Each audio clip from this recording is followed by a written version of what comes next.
JavaScript का basic concept देखते हैं। तो सबसे बेसिक कॉन्सेप्ट ये है, हम लोग मोस्टली वेरिएबल डिक्लेयर कर रहे होते हैं, कभी लेट को यूज़ करते हुए, कभी वार, कभी कांस्टेंट। तो हमें हर एक का बेसिक डिफरेंस मोस्टली पता ही होना चाहिए, क्योंकि ये इंटरव्यू में मोस्टली पूछा जाता है। तो सबसे बेसिक डिफरेंस है स्कोप का। अगर हम देखें, वेरिएबल जो होते हैं फंक्शनल स्कोप होते हैं और लेट और कॉन्स्ट ब्लॉक स्कोप होते हैं। तो इसका एग्जैक्टली मीनिंग क्या है, ये भी पूछा जाता है कि block scope, what do you mean by block scope और फंक्शन स्कोप।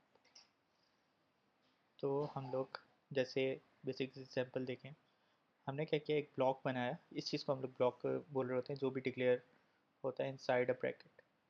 हमने क्या किया, वेरिएबल को डिक्लेयर किया as a block scope. But अगर हम देखें, ये एक्सेसिबल है आउटसाइड, जो भी हमारा ये स्कोप है, ये this is called a block scope. ये एक्सेस हो रहा है बाहर भी। तो इसका मतलब ये है कि ब्लॉक स्कोप नहीं है, ये है फंक्शनल स्कोप। अगर हम लोग इसको सिंपली चेंज कर दें लेट पे, तो एक्सपेक्टेड आउटपुट, ये चीज़ सिर्फ एक्सेसिबल होगी inside a this scope. Same goes for const. अगर हम लोग कॉन्स्ट करके भी बाहर करेंगे तो वो चीज़ एक्सेस नहीं होगी हमें। तो एक सबसे बेसिक डिफरेंस ये है। उसके बाद हम लोग आ जाते हैं हॉइस्टिंग के ऊपर। तो हॉइस्टिंग की सिंपलेस्ट डेफिनेशन ये है, अगर हम बता सकें, तो ये क्या करता है, डिक्लेरेशन को मूव कर देता है ऑन द टॉप।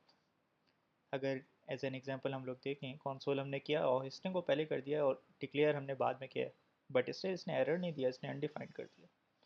तो हो ये रहा होता है इंटरनली जब भी जावास्क्रिप्ट पे, कि जब वो स्टार्ट करता है एग्जीक्यूशन को, तो जितने भी डिक्लेयर हुए होते हैं वेरिएबल या फंक्शन, वो उसको मूव कर देता है on the top, like this hoisting equals to, और इसको अनडिफाइंड दे देता है वैल्यू,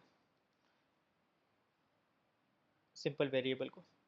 तो ये इंटरनली जावास्क्रिप्ट कर रहा होता है, इसी वजह से उसने यहाँ पे अनडिफाइंड दे दिया। अगर हम इसको चेंज कर दें लेट पे, तो वो दे देता है होस्टिंग इज़ नॉट डिफाइंड।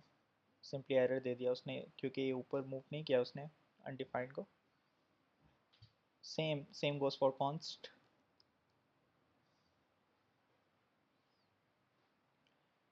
अच्छा, इसके अंदर एक चीज़ होती है जो कि हम टेम्पोरल डेड जोन की बात कर रहे होते हैं, कि टेम्पोरल डेड जोन होता है वेरिएबल और सॉरी लेट एंड कॉन्स्ट पे। तो उसका मतलब ये है कि जो भी चीज़ एक्सेसिबल नहीं होगी हमारी, लेट सपोज हम लोग वॉइस को एक्सेस कर रहे हैं अभी ऊपर, तो यहाँ तक जो भी चीज़ें हैं वो टेम्पोरल डेड जोन में। हम लोग वॉइस को जब तक एक्सेस ना कर सकें, उस चीज़ को कहते हैं हम लोग टेम्पोरल डेड जोन। क्योंकि वॉइस को सिर्फ एक्सेस कर पाएंगे हम लोग अगर कॉन्स्ट और लेट के थ्रू, तो वो इस स्टेज के ऊपर ही है। तो इससे ऊपर जितनी भी लाइन्स हैं,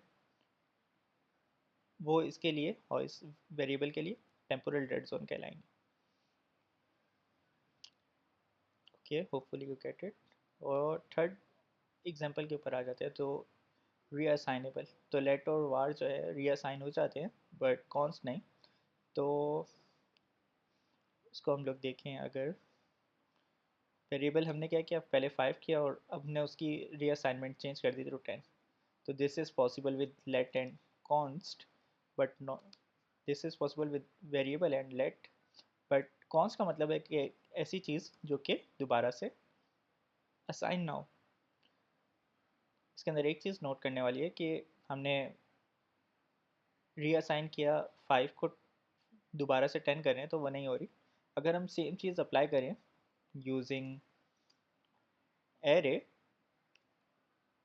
तो यहाँ पर आप देखें कि फर्स्ट 1 और 2 एलिमेंट से हमने क्या किया, पुश किया एलिमेंट एक और, तो वो इसके अंदर चला गया, उसने एरर नहीं दिया। क्योंकि ये रीअसाइन नहीं कर रहे, हम लोग क्या कर रहे हैं, म्यूटेट कर रहे हैं, उसके अंदर चीज़ें ऐड ऑन कर रहे हैं, रिमूव कर रहे हैं, बट हम एक्चुअल जो एरे है उसको रीअसाइन नहीं कर रहे। इसी तरह सेम अगर ऑब्जेक्ट होता हमारे पास यहाँ पर, name equals to, let suppose A equals to 1 होता, हम कोई चीज़ इसके अंदर से रिमूव या ऐड ऑन कर रहे होते हैं, तो वो एरर नहीं देता। लेकिन अगर हम लोग उसको पूरा ही यूँ कर दें कि एरे एरे ऑब्जेक्ट पहले था और हम लोग यूँ कर देंगे, तो वो एरर दे देगा। सेम यहाँ पर अगर हम लोग देखें, अगर मैं एरे की वैल्यू डायरेक्टली चेंज कर देता हूँ पूरी की पूरी, तो वो एरर दे देगा कि भाई ये पॉसिबल नहीं है कॉन्स के साथ। Using let and var this is possible. तो ये बेसिक्स डिफरेंस है जो कि पता होने चाहिए हमें।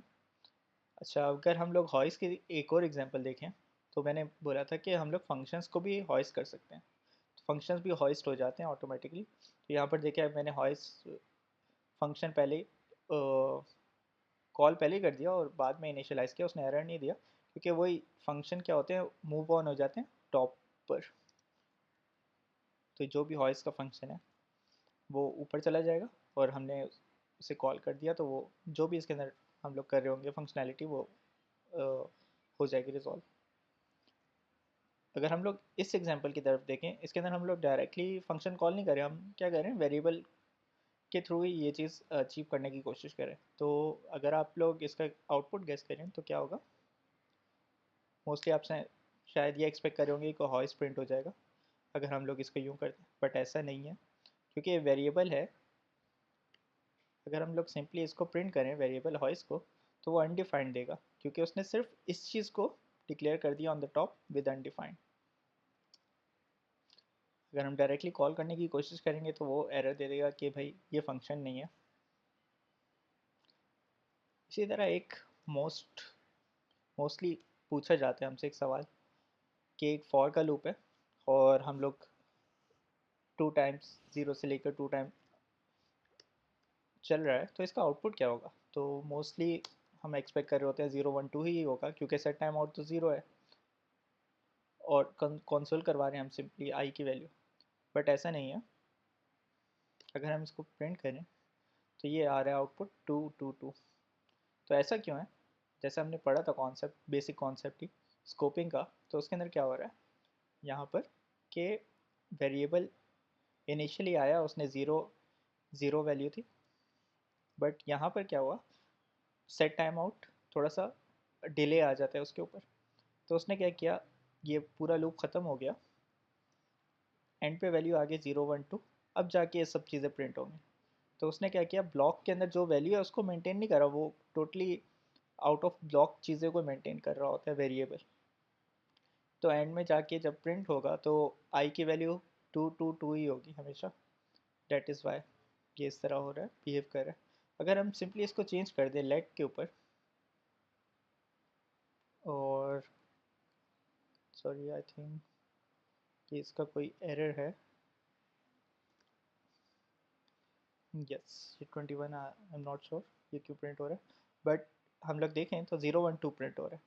तो लेट क्या कर रहा होता है, ब्लॉक स्कोप मेंटेन कर रहा होता है। अब यहाँ पर इवन तो अगर हम लोग टाइमर की वैल्यू भी अपडेट करें उससे कुछ डिफरेंस नहीं पड़ता, वो आउटपुट हमें सेम ही देगा 0 1 2, क्योंकि वो ब्लॉक के अंदर जो भी चीज़ होगी वो मेंटेन कर रहा होता है। Hopefully you get it. अच्छा, इसके अंदर हम अब हमें यूज़ क्या करना चाहिए, प्रायोरिटी हमेशा जो है ES6 के बाद ही हमारे पास लेट और कॉन्स इनिशियलाइज आए हैं हमारे पास ES6 में न्यू फीचर। तो हमें हमेशा प्रायोरिटी देनी चाहिए कॉन्स को।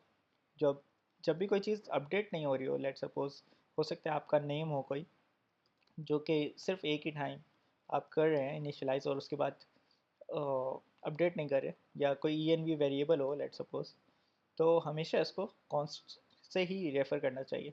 कोई ऐसी चीज़ है जो अपडेट हो रही हो तो हमें लेट, या हमें लेट यूज़ करना चाहिए। तो सेकंड प्रायोरिटी हमें देनी चाहिए लेट को, और अवॉइड करना चाहिए वेर को इन द मॉडर्न जेएस।